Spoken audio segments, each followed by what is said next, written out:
Well, the African one? Eric, Yeah. you want this? No, Oh, we're yeah, not yeah, in here, that would be great. Are we on? We're on.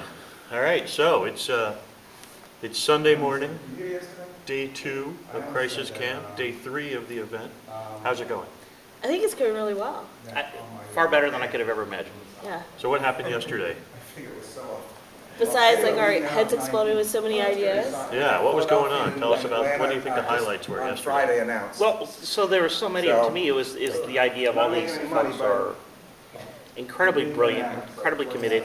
The fact we have, Patrick Meyer piping in from Africa on a real project that he's Bob, working excuse on. me. Bob. I'm sorry? We're videoing. Okay, I'm sorry, go ahead. People are so excited about Crisis Camp, they So can't stop talking about it. there's all these different variants. So this all this idea of how to do risk communication and risk planning and crisis response to how do you take advantage of the mapping things, how do you use citizens as sensors, how do you get state, local, federal governments to engage citizens as resources during the crisis. All of that was critical, as well as just all the wonderful ideas they've had from doing exercises, and so I mean, there's just, I learned more than I could ever. I would agree, yesterday was a pretty amazing day. Heather, what did you find out? What were the highlights for you? I think the highlights were just the amazing amount of dedication that people, and interest that people have in this topic. And the fact that the topic is so broad, there's so many different pieces. We were talking about international development and how some of what international development does is very similar to some of the long-term recovery that happens in the United States. Right. So we were just looking for the synchronization of the terms, like we speak in different languages in some respects between international and domestic, and what was really great, we had a lot of private sector partners that were here, and they were saying, these are the kinds of things that we can do, and there was a lot of nonprofits. So I mean, I think everyone brought their own perspective to the discussion, but the fact is there's a lot of passion, a lot of interest, and the amazing power of innovation when people really want to be able to help someone that's in need. I think that's something that's really important.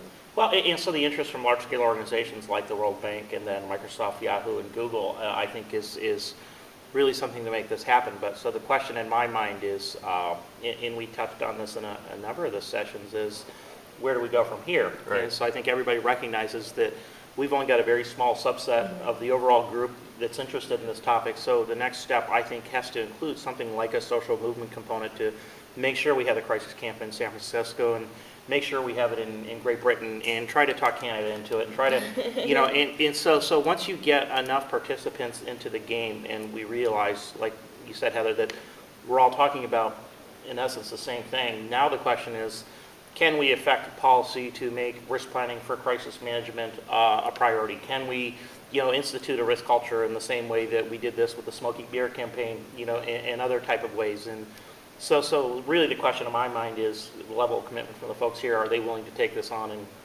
go forward? And Yeah, I mean, I think the most amazing thing is that when we, just to kind of give a short little story about when we first created Crisis Camp, Right. I think one of the first emails that we got were for some folks from the United Kingdom. They're just like, well, we want to create a crisis camp. And that's when we really knew that we're like, Right. oh, we might have, well, and the first thing that we said is like, of course, please, please create a crisis camp. And I think that if that's, we do want, I think the biggest thing that we're coming out of this is that we want everyone to create a crisis camp. Like if you're in a town and you have folks and you have expertise, get together, be informal.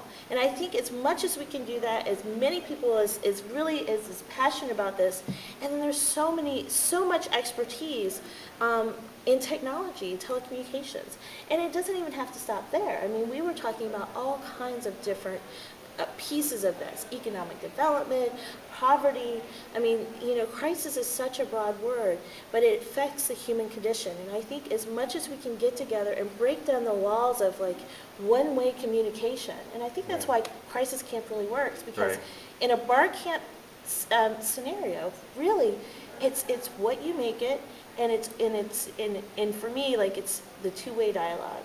It's like if you want to put up a presentation and you want to talk about this, you just, you know, you really kind of, you get apprehensive, like, oh, is someone going to come to my session? And then you have like 30 people sitting there, and they've been thinking the same thing. And the Right. more that we can do that, and the more that we can share that kind of information, especially utilizing tools online, you know, I think this could really, you know, go somewhere. But it's really kind of not necessarily up to us. It's up to everyone that's out there. And if It's up to all of It's you up out to you. there. Only you. only you. But it really is up to you. And I think that I think that's the real passion about Crisis Camp, because at the end of the day, when something happens to you or your family, or to people that are across the world that you don't even know, you want to help. And that's really what this is about. Right. Cool. All So it's right. engaging citizens and expertise. Absolutely. Yeah. Very good. Thank you. Yep.